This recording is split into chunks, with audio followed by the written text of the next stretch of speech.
Pasukan Rusia menghancurkan sebuah pos komando drone milik Angkatan Bersenjata Ukraina setelah lokasinya terbongkar akibat tindakan ceroboh seorang tentara Ukraina. Menurut laporan saluran Telegram pro-Rusia, Siberian Union, tentara tersebut keluar dari persembunyian demi mengambil foto untuk media sosial, yang kemudian membantu pasukan Rusia mengidentifikasi dan menyerang posisi strategis itu. Insiden ini kembali menyoroti risiko penggunaan media sosial di zona konflik, terutama oleh personel militer yang tidak menyadari dampak keamanan dari unggahan mereka. Belum ada konfirmasi resmi dari pihak Ukraina mengenai insiden tersebut, namun laporan ini telah menjadi sorotan di kalangan analis pertahanan dan keamanan dunia maya. Video diunggah 18 Juli 2025.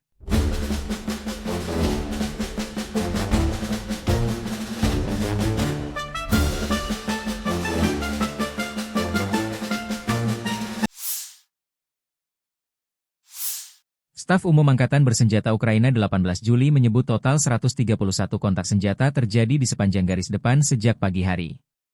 Pertempuran intens tercatat di arah Pokrovsky. Rusia melancarkan 48 kali serangan terhadap pasukan Ukraina di berbagai wilayah, termasuk Poltavka, Novotoretse, dan Pokrovska. 3 pertempuran di wilayah ini masih berlangsung. Di arah Limansk, 18 kontak senjata di arah Kramatorsk dan Torets, serangan bertubi-tubi Rusia dilaporkan berhasil ditahan. Arah utara Slobozhansk dan selatan Slobozhansk juga tidak luput dari gempuran Rusia.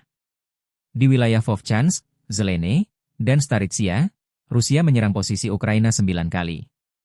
2 pertempuran di wilayah ini masih berlangsung. Sementara di arah Kupiansk dan Siversk, pasukan Ukraina menghentikan beberapa serangan ofensif Rusia.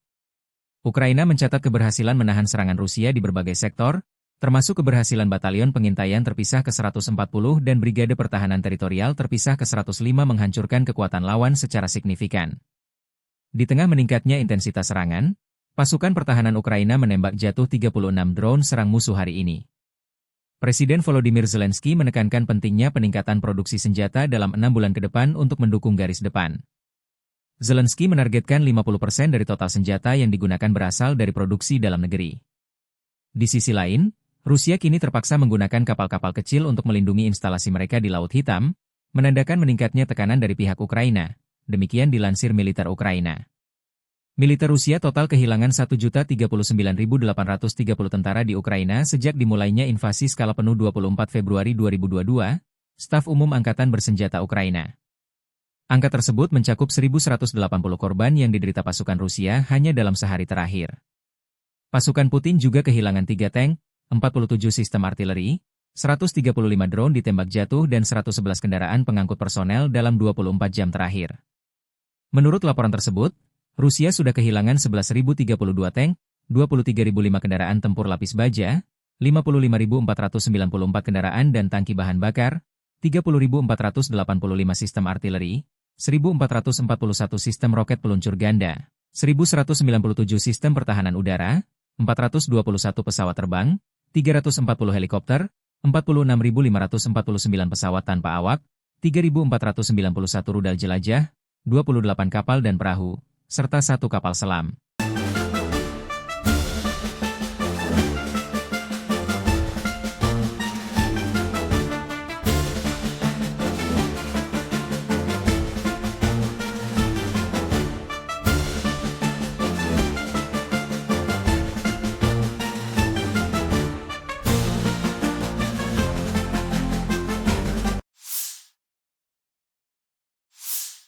Dari kubu Rusia, penerbangan operasional taktis, kendaraan udara nirawak serang, pasukan rudal, dan artileri Angkatan Bersenjata Rusia menggempur bengkel perusahaan yang memproduksi drone serang FPV, lokasi penyimpanan dan kendali untuk kendaraan udara nirawak, tempat perlindungan pertahanan udara, fasilitas lapangan terbang, serta titik penempatan sementara formasi Ukraina di 133 distrik.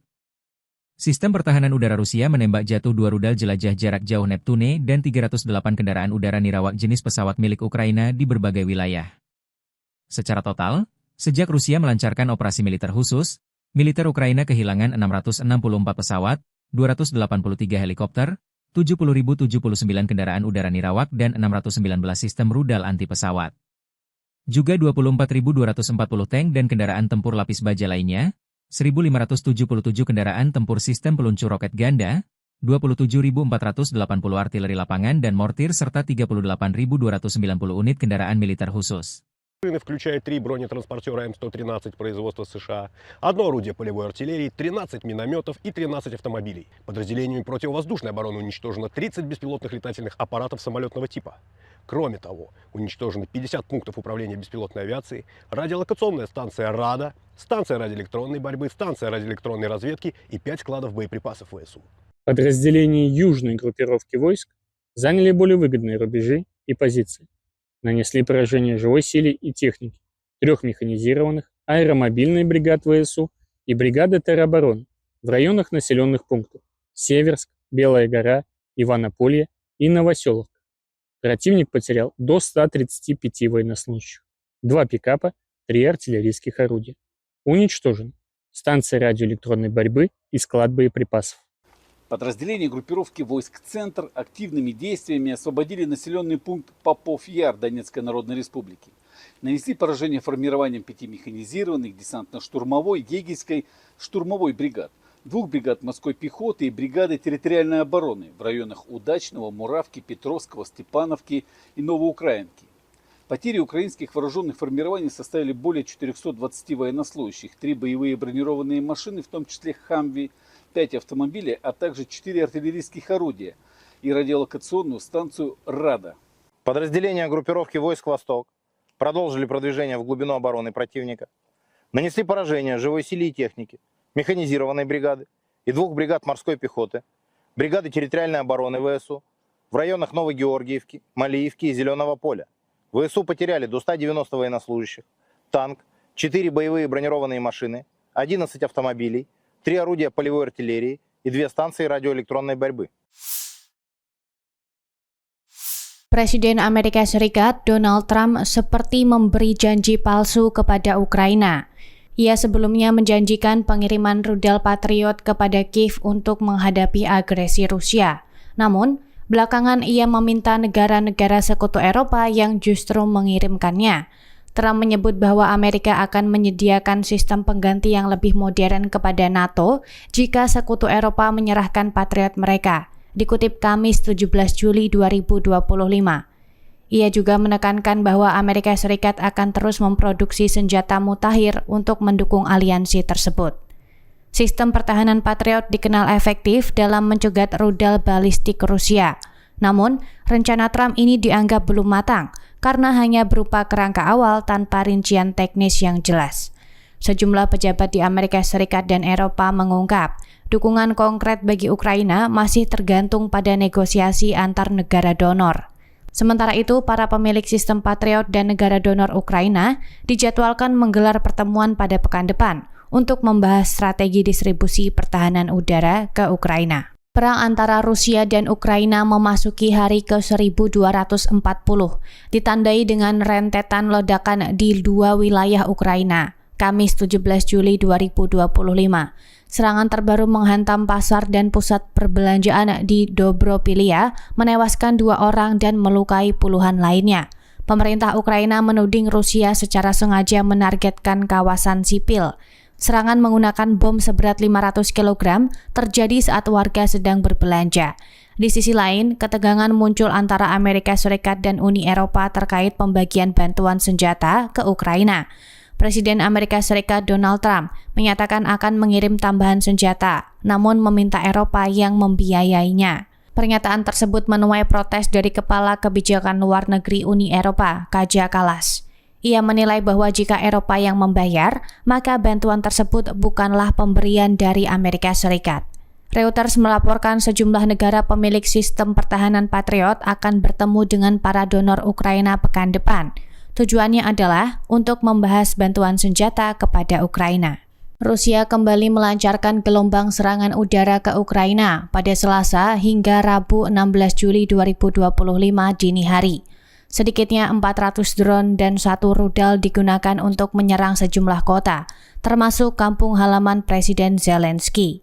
Serangan ini disebut sebagai yang terbesar pekan ini dan menyebabkan kerusakan serius.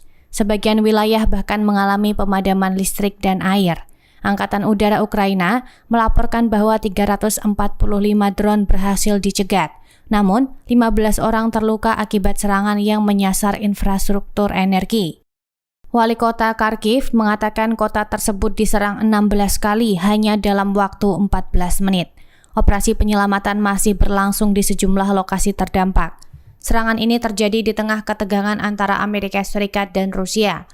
Kini Presiden Amerika Serikat Donald Trump baru saja mengumumkan bantuan sistem rudal Patriot ke Ukraina melalui NATO.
Rusia kembali melancarkan gelombang serangan udara ke Ukraina pada Selasa hingga Rabu 16 Juli 2025 dini hari.